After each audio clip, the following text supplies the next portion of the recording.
Hello friends, मैं Prakash Kumar Singh, industrial consultant expert registration YouTube channel में आपका स्वागत है। आज हम आपको इस वीडियो में बताएंगे इनकम टैक्स के द्वारा एमएसएमई के लिए नया रूल्स क्या बनाया गया है, क्या आपको इसे फॉलो करना चाहिए कि नहीं।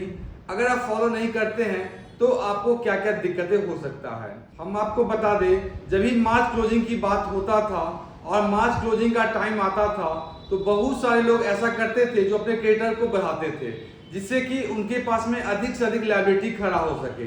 मेनली आप यह समझ लीजिए, जो अपना लायबिलिटी को अधिक से अधिक दिखाने के लिए लोग अधिक से अधिक क्रेडिटर्स को खड़ा करके रखता था, जिससे कि उसका लायबिलिटी अधिक से अधिक बना रहे। हम आपको बता दें, इनकम टैक्स का रूल 43B यह बहुत पहले से बना हुआ है, जो कि पेमेंट पे लागू होता है। अभी अभी गवर्नमेंट के द्वारा नया रूल्स उसमें सिर्फ जोड़ा गया है। 43BH नया एक रूल्स बनाया गया है।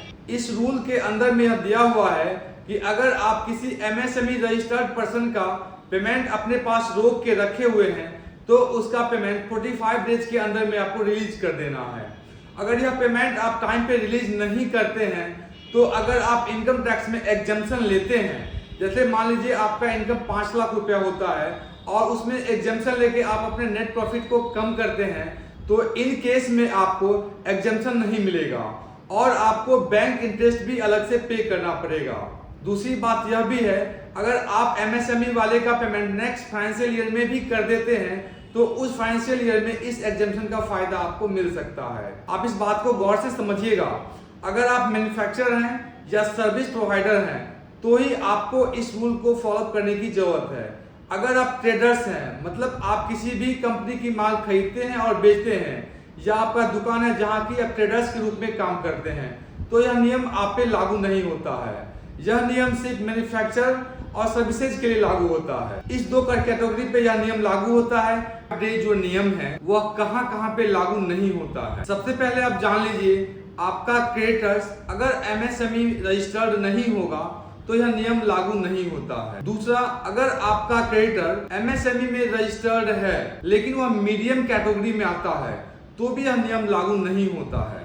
तीसरा, अगर आपका क्रेडिट ओपनिंग बैलेंस के रूप में हो तो भी यह नियम लागू नहीं होता है।